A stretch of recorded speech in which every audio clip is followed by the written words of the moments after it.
Penny Langston hadn't expected to meet a man who could flip her entire world upside down while she was cutting construction paper turkeys in the third-grade art room. "Careful with the glitter, sweetheart," she said, brushing a gold flake off her son's cheek. "We don't want you looking like a disco ball at lunch," Aiden giggled. "But I like it." It was just another Thursday morning at Willow Creek Elementary. Penny had been volunteering every week since Aiden started school, trying to stay involved while juggling her part-time bookkeeping job and running their small apartment in the suburbs. She didn't mind the chaos. Her life was full of love, even if it lacked luxury. Then the door opened. The air shifted. He walked in like he owned the school or maybe the world. Tall, dark-haired, and sharply dressed in a navy button-down and tailored slacks that didn't belong anywhere near washable finger paint. He looked wildly out of place and yet entirely sure of himself. "Mrs. Taylor," the teacher blinked. "Oh, Mr. Jennings, you're early." "I figured I'd check in before the parent-teacher meeting next week," the man said, his voice smooth and deep, like something from a movie Penny wouldn't have time to watch. A little girl with a high ponytail ran up and grabbed his hand. "Daddy, we're making turkeys." "Well then," he said, crouching to meet her eyes, "I can't wait to see yours, Amelia." Penny froze in place, scissors in hand, watching the whole thing like it was a scene playing out on a screen. He stood again and glanced around the room, catching her eye. He smiled. She dropped the scissors. Embarrassed, she bent to pick them up, brushing her hair behind her ear and trying to act normal. But her pulse was racing. She hadn't reacted that way to anyone in years, not since Aiden's dad left when he was still a baby. When she stood, he was walking toward her. "Hi," he said, offering his hand. "Kellan Jennings, Amelia's dad." "Penny Langston," she replied, shaking his hand. His grip was warm, firm. "I'm Aiden's mom." "Aiden," he repeated, glancing toward her son. "The one with the glitter beard," she laughed, a little too loud. "Yeah, that one," he smiled, and for a second she forgot how to breathe. "I didn't know parents actually volunteered during class these days," he said. "Well, some of us can't resist the chaos," she said, gesturing to the glitter-covered table. "Brave," he said. "I respect that." He didn't look away. His gaze lingered just a second longer than necessary, and it made something flutter in her chest. Penny had no idea who he was beyond being Amelia's dad. But she noticed the sleek black car idling outside the school gates later, one with tinted windows and a driver in a suit. She noticed the expensive watch on his wrist. The way Mrs. Taylor straightened her posture when he addressed her. He wasn't just another single dad, but what did that matter? Penny had no time for distractions. She had Aiden, work, bills, and a car that wouldn't start half the time. Her life was messy, real, and nowhere near the orbit of someone like him. The following week, he was at the school again. And the week after that, each time their conversations got longer, he asked about Aiden. She asked about Amelia. He complimented her laugh. She complimented his patience with glitter glue. It became a thing, this slow, subtle rhythm they fell into. He'd show up. She'd pretend not to notice. Then he'd say something that made her pulse skip. "You always wear your hair like that," she frowned, self-conscious. Yeah, why?" He leaned closer. "It's distracting." And then there was the day she found herself standing outside the classroom, waiting for Aiden when Kellan walked up beside her. "You're not just volunteering again, are you?" "No," she said. "Just picking him up, same." They stood there in silence for a moment, watching the kids run wild on the playground. "You know," he said, "Amelia's been asking if Aiden can come over sometime." Penny turned to him, surprised. "Really?" He nodded. "And honestly, I wouldn't mind seeing you outside of glue stick territory." She raised an eyebrow. "Are you asking me out in front of the monkey bars?" He chuckled. "I'm not great at this, apparently." "But yes." He looked her straight in the eyes. "I'm asking you out." Penny hesitated. "You don't know much about me?" "I know enough to want to know more." Something about the way he said it, like he meant it, made her chest tighten. "Okay," she said before she could think twice. "Yeah, okay," he smiled, and it changed his whole face. "Tomorrow," she nodded. He didn't say where or what time, he just said he'd handle it. And the next day, a black car pulled up in front of her building and the driver stepped out. "Miss Langston," she blinked. Yeah." The door opened and Kellan stepped out, holding a small bouquet of white tulips.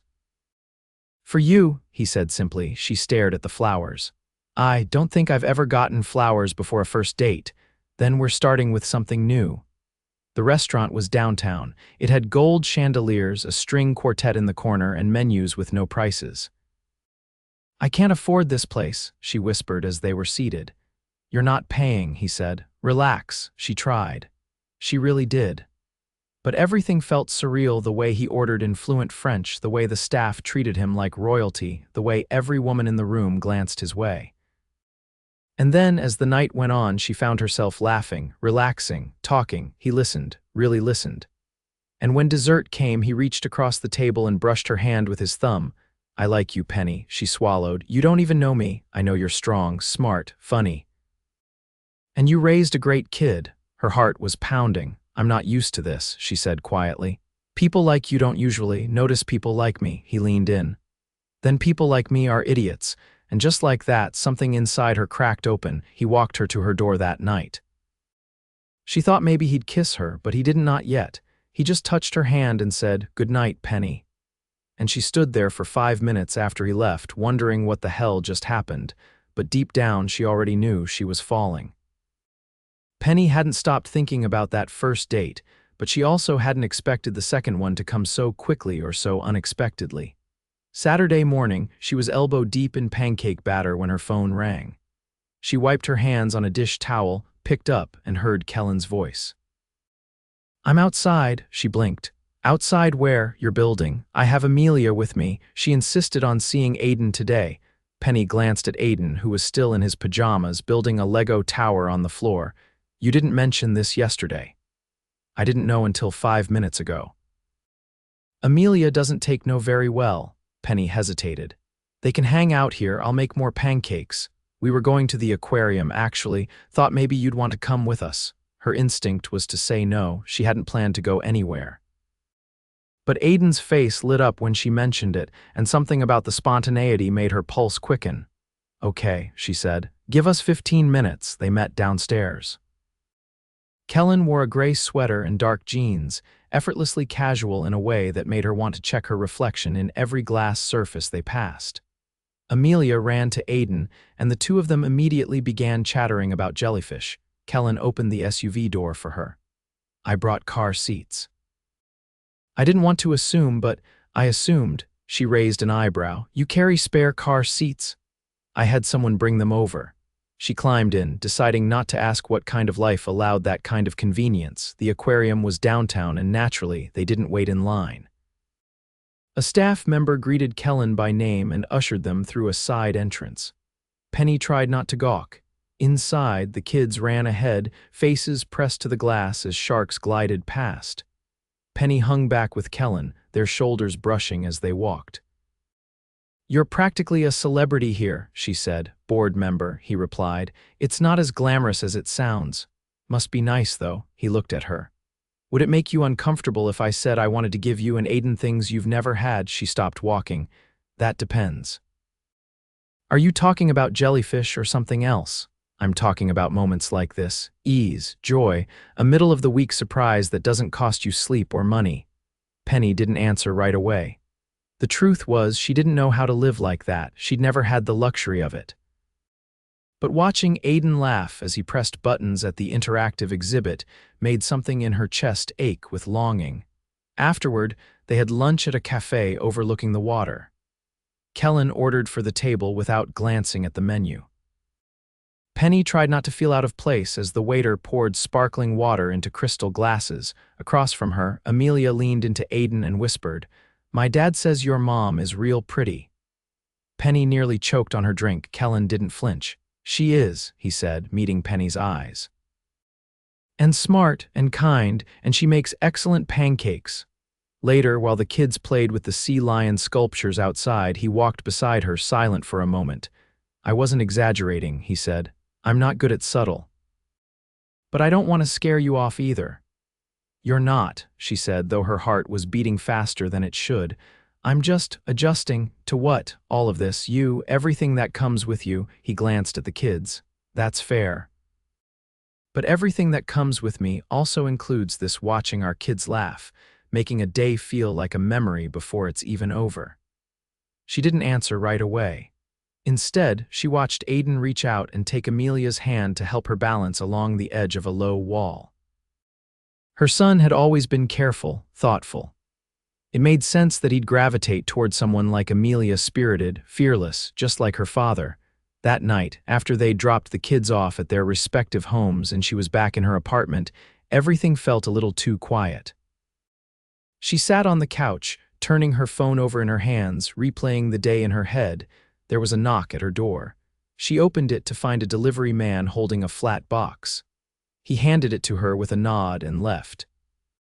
Inside was a framed photo one the aquarium staff must have taken without her noticing. It showed Aiden and Amelia standing in front of the shark tunnel, grinning. Behind them, Penny and Kellan stood just slightly apart, both looking at the kids, not each other. But the way he stood angled slightly toward her, his expression soft, said more than any words could. Taped to the back of the frame was a card. "Today wasn't an accident. Let me keep surprising you." Kellan, she set the frame on the kitchen counter and stared at it, her mind spinning. She hadn't meant to fall this fast, but it was happening, and she had no idea how to stop it. The first time Penny saw the inside of Kellan's home, she thought she'd walked onto the set of a magazine spread. He hadn't planned to show it to her that day. It had started with a quick drop-off. Amelia had forgotten her sketchbook at Penny's apartment after a playdate, and Penny had offered to swing by after work. She hadn't expected Kellan to open the door himself, sleeves rolled to his elbows, barefoot on polished walnut floors. "I didn't mean to interrupt anything," she said, holding out the sketchbook like it might bite her. "You're not interrupting," he said. "Come in for a second." She hesitated. "Aiden's with my sister," she said carefully, stepping inside. "She picked him up from school today." He gave a small nod. "I'm glad he has someone else who looks after him. That's rare, you know." The entryway opened into a sunlit space with sweeping windows that overlooked the city skyline. The living room was layered with warm tones, textured slate walls, buttery leather sofas, and a fireplace that flickered even though it was controlled by a switch. A glass sculpture twisted like a ribbon above the coffee table. It was stunning, but also quiet in a strange way. Like a space designed to be admired, not lived in. "Everything in here looks like it costs more than my car," she said. He half laughed. "Most of it probably does." Penny turned slowly, taking in the view. "Do you even use this room?" "Not often. Amelia prefers the upstairs den." "Less glass, more pillows." She looked at him. "And you?" "I prefer having you here." Her stomach flipped. She glanced away, unsure how to respond to something so direct. "I can give you the 2-minute tour," he offered. "Or I can pour you a drink." "Are those my only options?" "I could make you dinner, but I'll warn you, Amelia says my cooking tastes like hospital food." She crossed her arms. "You cook badly." He led her toward the open kitchen, which gleamed with brushed brass fixtures and dark stone counters. A single bowl of oranges sat in the center of the island like it had been placed by a stylist. Penny resisted the urge to touch anything. He opened a small wine fridge and held up a bottle. "White okay? I'm not really a wine person," she said, "but I'll try it if it means not standing here like a tourist." He poured 2 glasses and leaned on the counter across from her. "You want to know something funny?" "Always.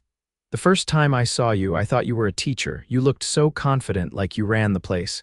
I had glue on my hands and a stain on my jeans. Still, you had this calm. Like nothing fazed you." She took a sip, trying not to wince at the sharpness of the wine. "I fake it well." He studied her. "You shouldn't have to." "I don't really have a choice." He didn't say anything for a few seconds. Then, "I want to change that." Penny set the glass down. "You barely know me." "I know I've never met anyone like you. That counts for something." She leaned against the counter, needing the cool stone to ground her.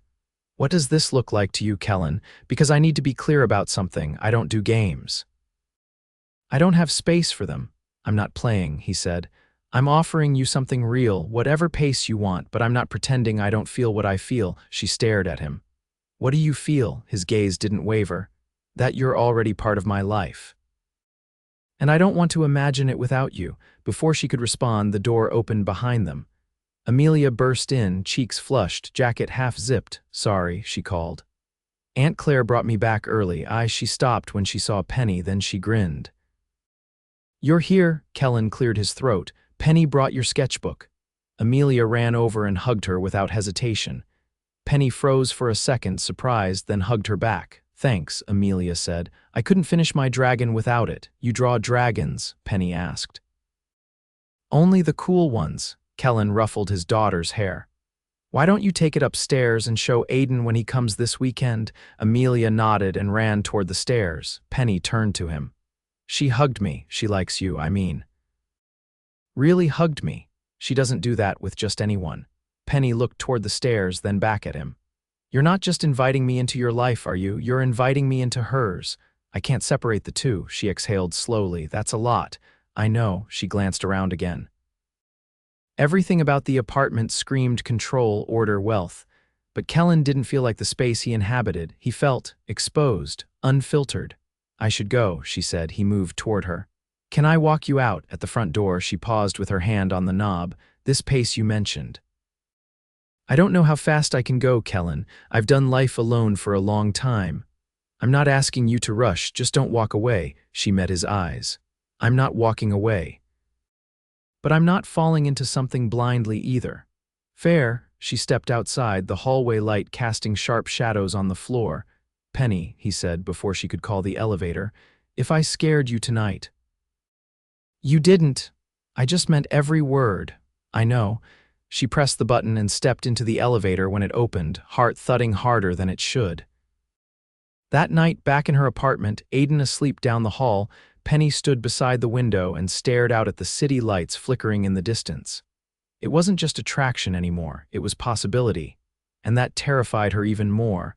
The fundraiser gala was not Penny's scene. She knew it the moment she stepped into the grand ballroom of the Whitmore Hotel. The chandeliers glittered above a sea of gowns and tuxedos, the air perfumed with money and exclusivity.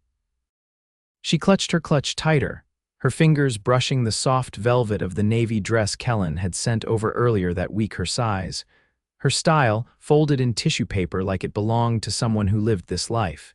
He had told her it was optional, but Amelia had begged her to come. And Aiden had wanted to see the giant chocolate sculpture fountain Amelia had raved about, so here she was, standing at the edge of the ballroom, scanning for familiar faces. She spotted Aiden and Amelia near a towering floral centerpiece, their plates piled with desserts. A woman in a black gown leaned close to them, clearly watching over them. Kellan's sister, Claire, had insisted on taking charge for the evening so Penny could enjoy herself. "You clean up well," came a voice behind her. She turned to find Kellan dressed in a sharp midnight suit, a crisp white shirt open at the collar. "No tie, no need. You're late," she said, grateful her voice didn't shake. "I wanted to watch you walk in from the balcony. You looked like you belonged here. I didn't even know which fork to use at dinner. Neither do half the people here. They just pretend better." She followed him toward a quieter corner near the stage where a jazz trio played softly. Every few people they passed stopped to greet Kellan, some with handshakes, others with knowing glances. He nodded politely but didn't stop walking until they were alone. "This is your world," she said, gesturing around them. "How do you stand it?" He looked out over the crowd. "I don't usually. It's performative, but tonight's different. Because I'm here." He didn't answer right away. Then, softly, "Yes." Penny's gaze dropped to the polished floor. "You know, I've been trying to figure out if this, whatever this is, makes sense." He stepped closer.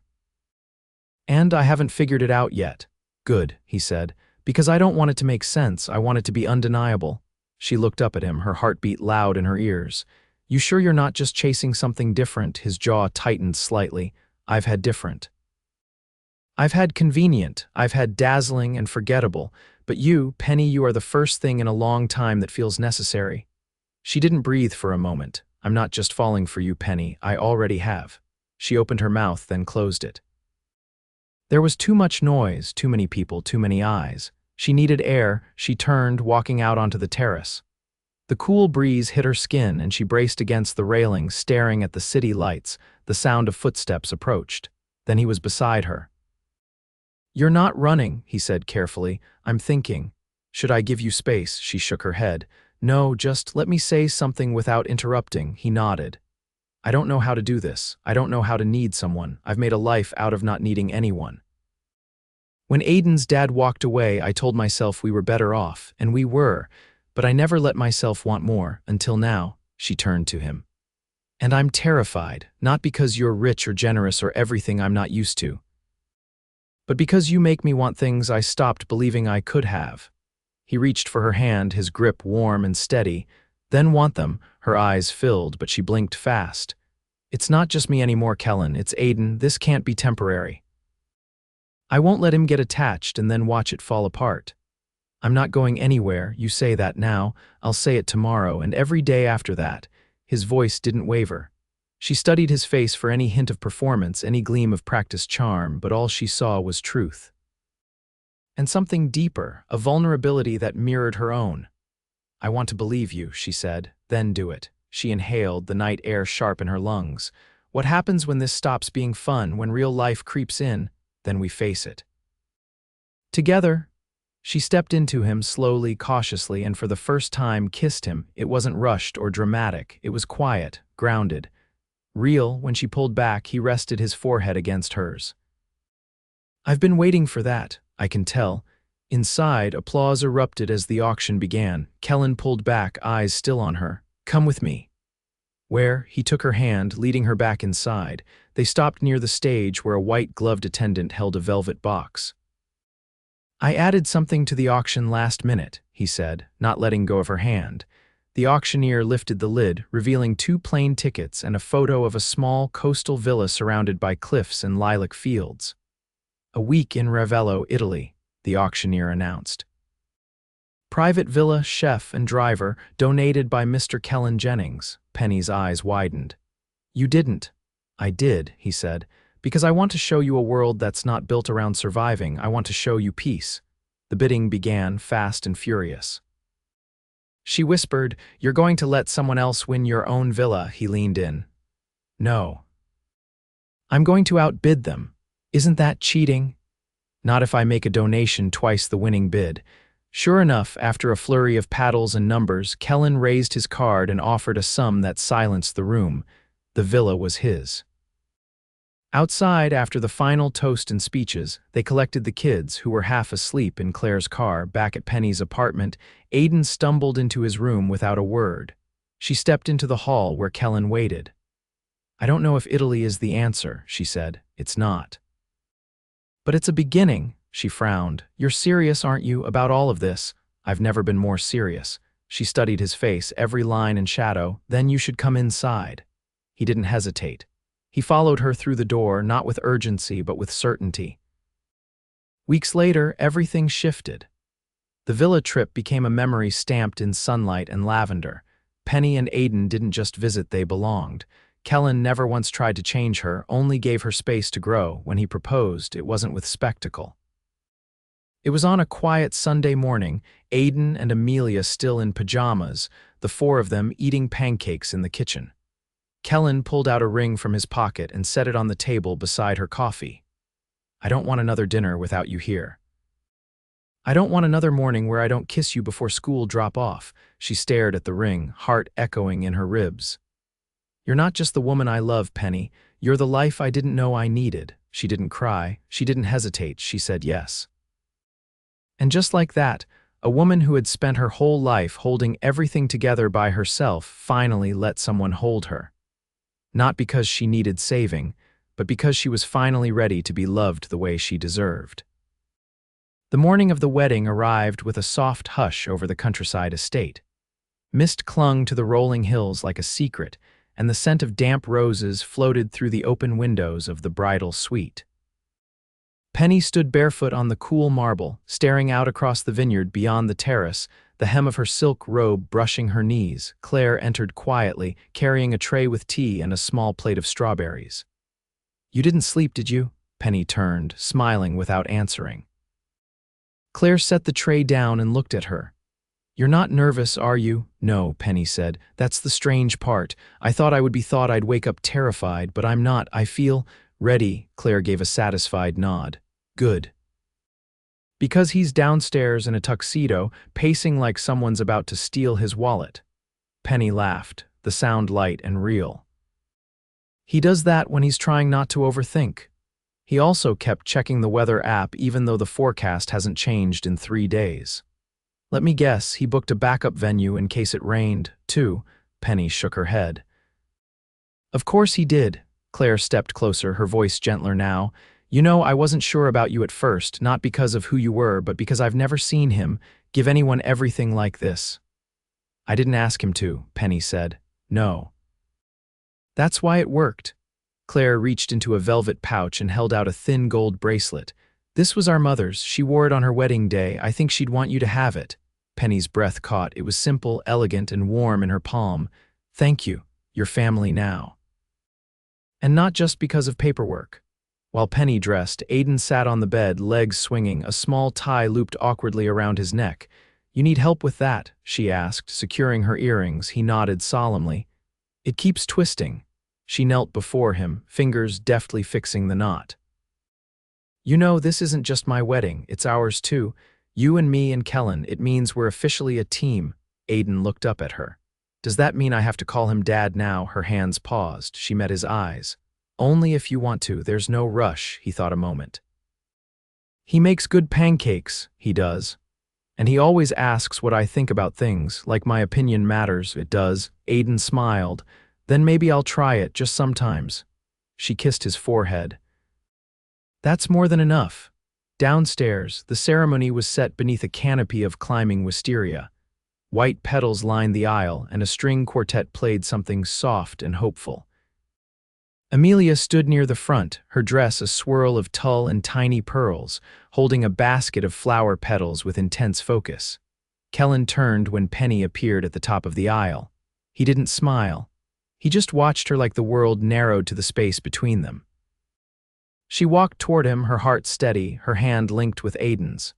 When she reached the altar, she bent to kiss her son's cheek before he joined Amelia off to the side. Kellan took her hands. You're here. I told you I would be. I didn't think I could feel this much. But you proved me wrong. The officiant began to speak, but Penny barely heard the words. She kept her gaze on Kellan, anchoring herself there. When it came time to speak their vows, neither read from paper. I used to think love was something that happened to other people, Penny said. The kind of love that's safe and wild at the same time. But then you showed up with your 2 perfect suits and impossible timing, and you didn't just walk into my life, you made space in it. For me, for Aiden, you didn't fix us. You just stood beside us while we figured things out, and that changed everything. His voice was low but steady. I've built empires, bought companies, controlled outcomes, but nothing ever felt like success until it was your hand in mine. You taught me how to be still, how to listen, how to be more than what I own. And I vow that from this moment on, every part of my life, every breath, every morning belongs to you and the family we've built. They exchanged rings, and when the officiant pronounced them husband and wife, Kellan kissed her like he'd waited his whole life for that one moment of permission. The crowd erupted in applause, but all Penny could hear was the rush of her own heartbeat and the quiet certainty that this was her forever. The reception unfolded beneath strings of golden lights. Guests danced on the lawn, laughter rising over the music. Claire gave a heartfelt toast. Aiden and Amelia performed an impromptu duet of a song they'd made up, complete with choreographed spins and dramatic bows. Later, Penny found a quiet moment to lean against Kellan beneath the trees. They watched the kids chase fireflies near the edge of the vineyard. You know, she said, I used to wonder when the other shoe would drop, when everything would fall apart. And now I know what it feels like when things fall into place instead. He cupped her cheek. I'm never letting go of this, she smiled, tipping her face toward his. Good. Because you're stuck with me. Months passed. Autumn rolled into winter, and their lives settled into a rhythm that felt both new and familiar. Penny moved into the house with Aiden. They painted a mural on his bedroom wall together, dragons and stars and a castle in the clouds. Kellan built a greenhouse in the backyard for Penny, who'd confessed once that she'd always wanted a garden but never had the space or the time. On Sundays, they cooked together.